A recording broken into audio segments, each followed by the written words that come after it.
cuál es ese objetivo por el cual nosotros estamos corriendo? Y es interesante que no dice caminando, sino que dice corren. Los atletas en aquel tiempo en Grecia corrían por un objetivo, y era una corona. Pero para llegar a esa corona, ellos pasaban tiempo preparándose.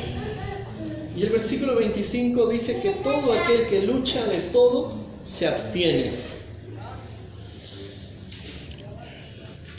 Sigamos leyendo. Ellos a la verdad para recibir una corona corruptible, pero nosotros una corona incorruptible. Queridos hermanos, el propósito de nuestra vida cristiana tiene la esperanza maravillosa de un día usted y yo estar ¿en dónde? En el cielo. Dice la Biblia que todos tendrán una corona. No habrá ninguno de los que irán al cielo que estará sin una corona. Todos tendrán una corona, y esta es la corona que Apocalipsis llama la corona de la vida eterna. Ahora, apreciados hermanos, para llegar a esa corona, para lograr esa corona, todos los atletas que salían a correr hacia la meta, ¿todos llegaban? ¿Todos lograban esa corona?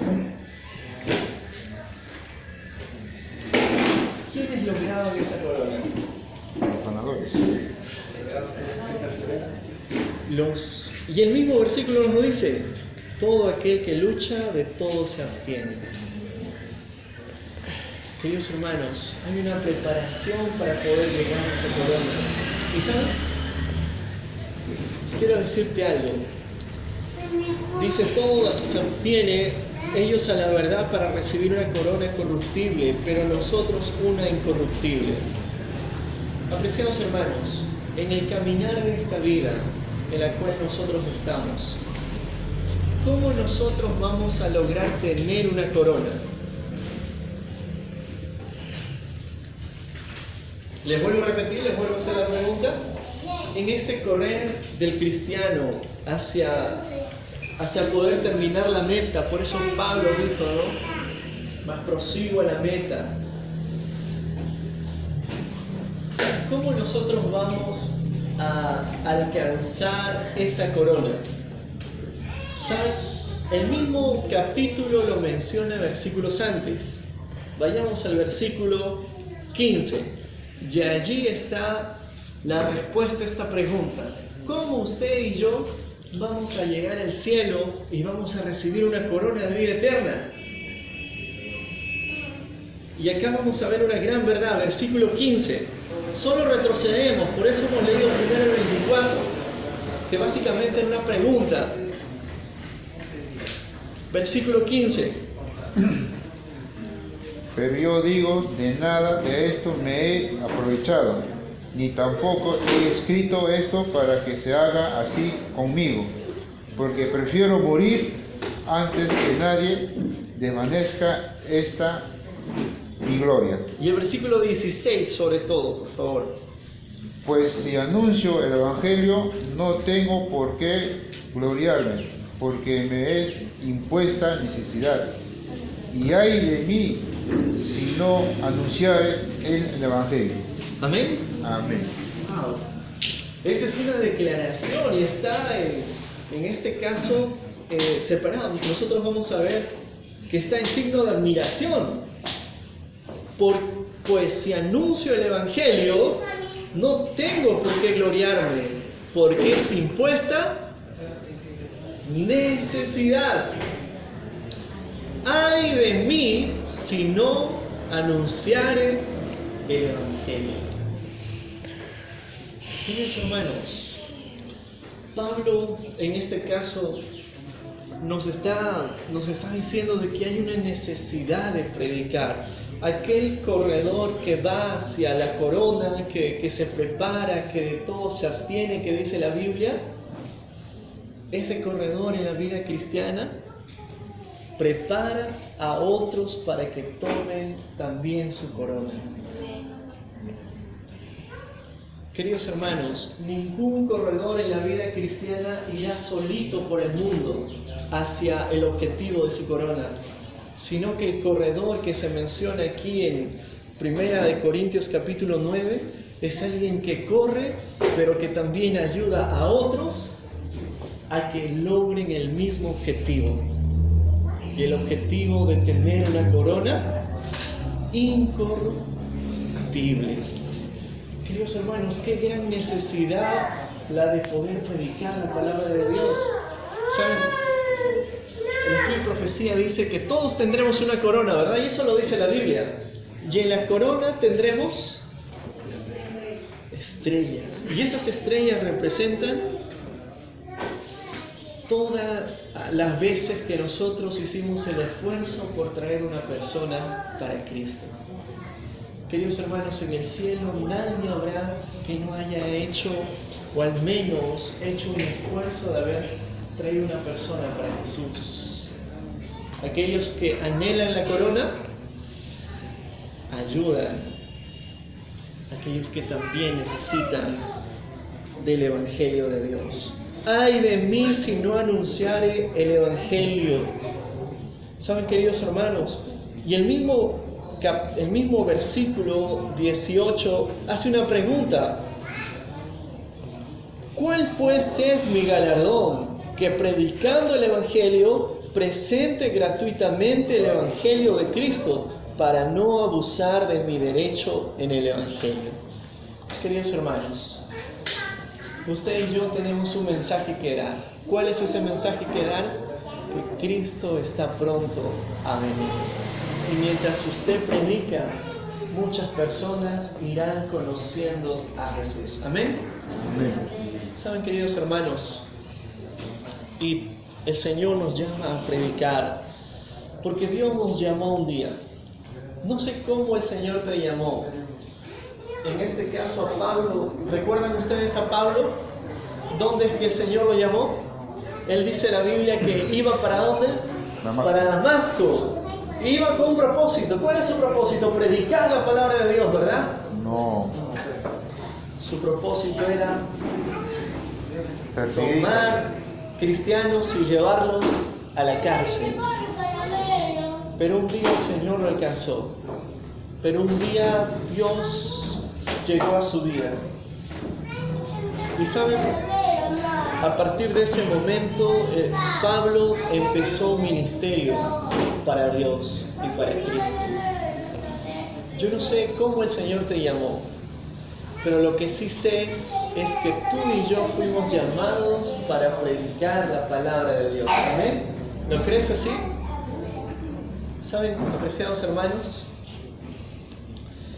De diferentes formas el Señor nos llama. Y también Dios, si hoy tuviera que invitarte a este lugar, tú nos contarías cómo es que tú llegaste a poder conocerlo a Él y a poder conocer su palabra. Y es que nadie que conoce a Jesús se queda allí donde está o con el mensaje, sino que va y lo predica. ¿Saben, queridos hermanos? Hace algún tiempo atrás, este joven que ustedes ven aquí, todavía joven, su hermano que está con ustedes durante estos sábados, le pasó algo especial. ¿Saben? Muchos de los que hoy, al igual que Pablo fue un predicador, muchos, cuando uno llega a la Universidad Unión, nuestra universidad, estudiando teología, lo primero que te preguntan es: ¿y cómo sabes que el Señor te llamó para ser pastor? ¿Cómo sabes que Dios te llamó para que seas un pastor? Es la primera pregunta que te hace el responsable allí. Tú das tu examen de admisión un día domingo y el día lunes pasas por la entrevista personal. Y una pregunta que a todo estudiante de teología se le hace es: ¿por qué crees que Dios te llamó? ¿Qué responder? Como Pablo, el Señor me encontró mientras iba en un caballo, así no me encontró el Señor. ¿Saben, hermanos? Muchos de nuestros pastores ahora son pastores porque un día sus padres se conocieron a su novia, ¿no? Se casaron y dijeron: cuando tengamos nuestro hijo, vamos a dedicarlo al Señor. Y vamos a hacer que él sea lo vamos a preparar para que, si él decide, estudie teología. Eso no pasó conmigo, hermanos. O sea, esa primera forma de que mis padres me preparen para estudiar teología, no pasó conmigo. Ya les voy a contar un testimonio más, cómo inclusive es mi nacimiento. Pero esa no fue mi historia.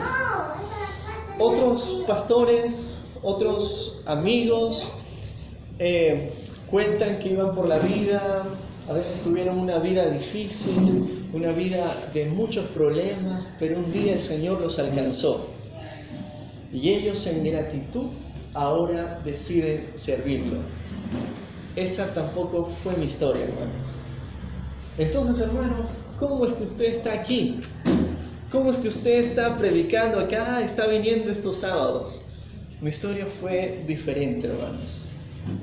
¿Saben, apreciados hermanos? Cuando mi madre llega aquí a Lima, ella me trae en el vientre, ¿sí? Ella me trae en el vientre. Hasta ese momento yo no conocía quién es mi papá.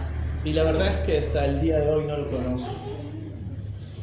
Mi mamá vino aquí a Lima en el año 90. Llegó y en su vientre venía una criatura.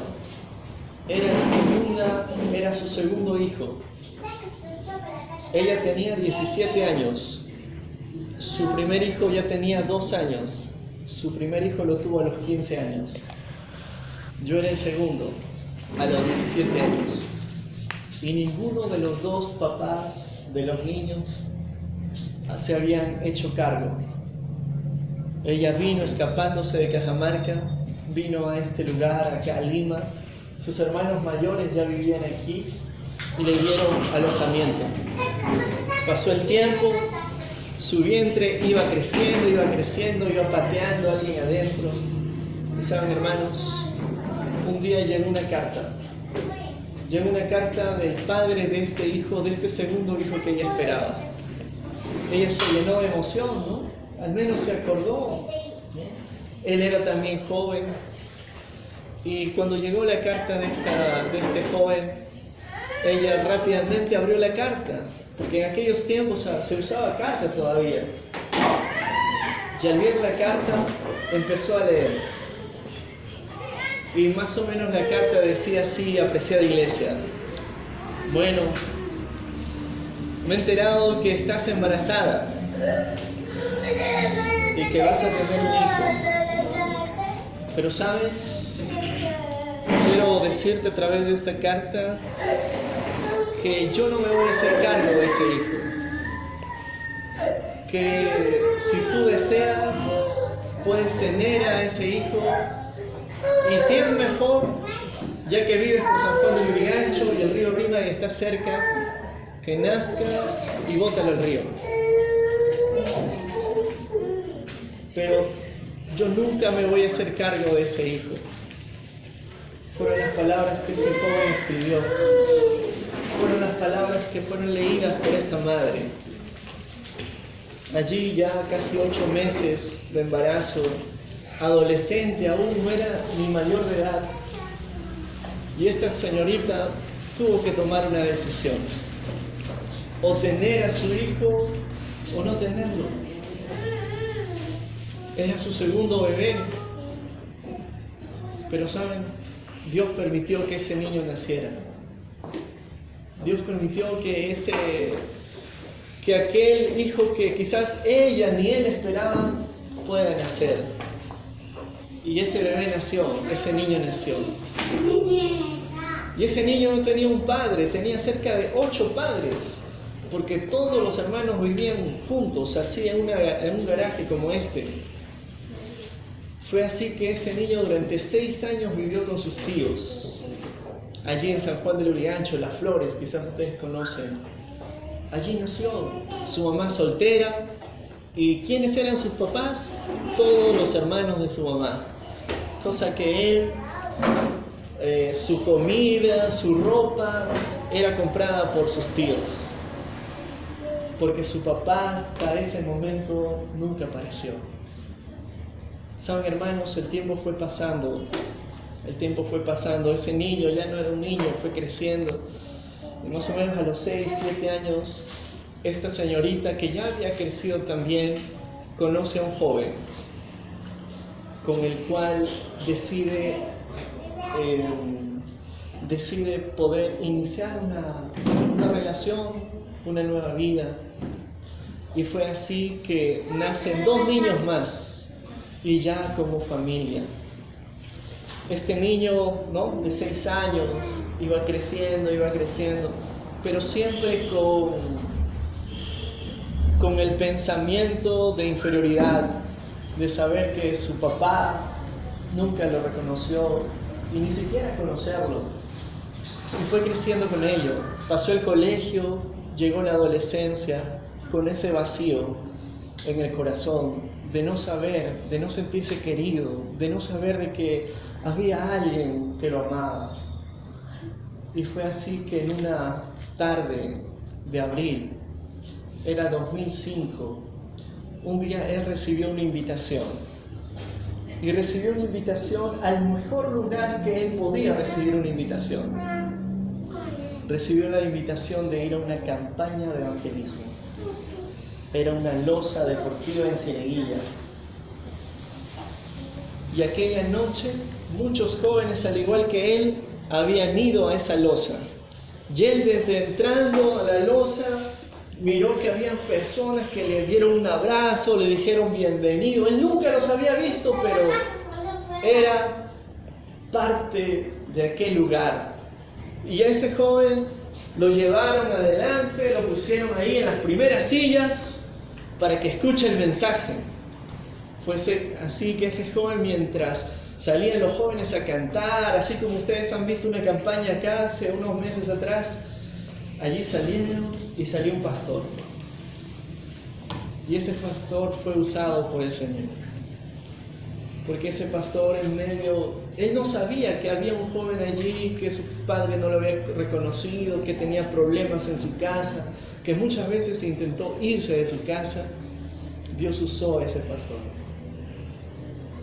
Y ese pastor, a través de la palabra de Dios, decía de que Dios tenía un propósito. Que no importaba si tus padres te hubieran abandonado, que no importaba si hoy que quizás la sociedad, tus amigos no te reconozcan. Dios tiene un plan para ti. Tú tienes un Padre celestial en los cielos que te ama, que nunca te abandonará. Aunque padre y madre te abandonaran, yo nunca te abandonaré. Y saben, hermanos, el joven escuchó ese llamado de parte de Dios, esa predicación de parte de Dios. Y aquella noche, ese pastor terminó con una invitación. Y esa invitación era para aquellos que estaban estudiando la Biblia. Pero también esa invitación llegó para ese joven que era la primera noche que había ido a este lugar. Y la invitación fue: ven a Jesús ahora. ¿Y saben, hermanos, cuál fue la hermosa sorpresa? Que en medio de más o menos 30 personas, este joven que había ido la primera noche a esa reunión, también se puso de pie para ser bautizado. Y ese joven de 15 años salió adelante. y con un grupo especial de personas aquella noche fue bautizado, iniciando una vida nueva con Jesús. ¿Saben, hermanos? Al día siguiente era sábado. El líder de allí, de esa campaña, tocó la puerta de su casa. Al día siguiente, sábado, 7 de la mañana, con una camisa y una corbata. Dijo: Alexander, hoy es día de ir a la iglesia. Esta camisa, esta corbata es para que tú vayas. Y aquel día, y durante un mes o 2 meses, él fue con ropa de colegio a la iglesia y con su corbata. ¿Saben, hermanos? A partir de allí, luego, ¿cómo comunicarle a su familia que se había bautizado? Ninguno de su familia era bautizado. Las luchas empezaron. Pero ¿saben, hermanos? Un día, este hermano, el que le trae la corbata a este joven, que ya estaba por terminar la secundaria, su esposa hace algo hermoso. Pero antes de que pase ese algo que cambió la vida de este joven, es que él comienza a ir a la iglesia, así como todos nosotros estamos viniendo a la iglesia, comienza a estudiar la Biblia, hace su fe de Jesús, la hace después de bautizado, se une a un grupo pequeño, va a los conquistadores, a la sociedad de jóvenes, y entonces la iglesia le toma un cariño especial. Y ahora los hermanos de iglesia le decían, o cuando todavía no, tenía 15, 16 años, hijo, tú deberías estudiar para ser pastor. Le decían proyecto pastor a este joven. Puedes ser el pastor de esta iglesia.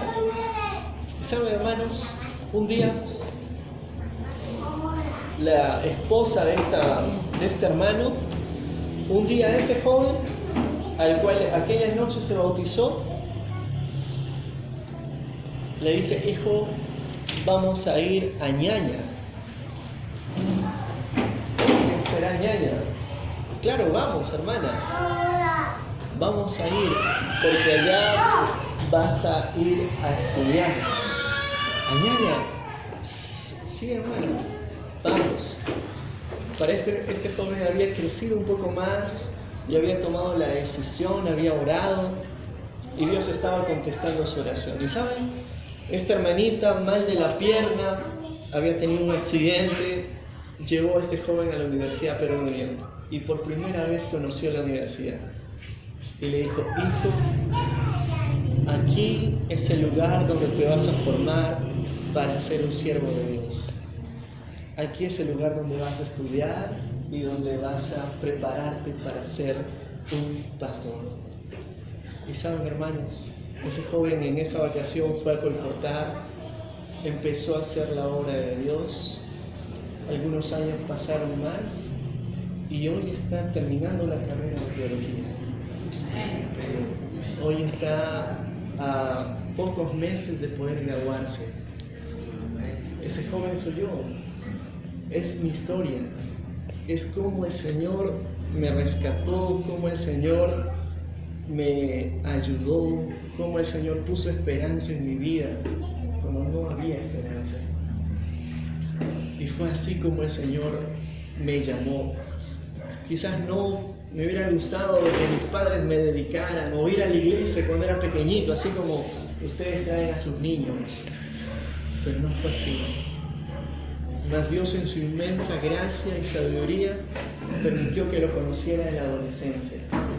Y saben, hermanos, es hasta este momento la mejor decisión, lo mejor que me ha pasado en la vida. Y Pablo nos enseña de que todos estamos en ese caminar. Tú y yo hemos sido llamados para correr la carrera cristiana, para ir y predicar su palabra. Amén. Amén. Ahora, amados hermanos, ¿qué habría de nosotros si no predicamos el Evangelio? Yo un día quiero estar con Jesús en el cielo y tener esa corona de vida eterna. Mi pregunta es para ti: ¿también la deseas? ¿También quisieras estar en el cielo con Jesús? Amén. Amén. ¿Qué debemos hacer? Solo en unas palabras se resume el mensaje de esta mañana, de este culto.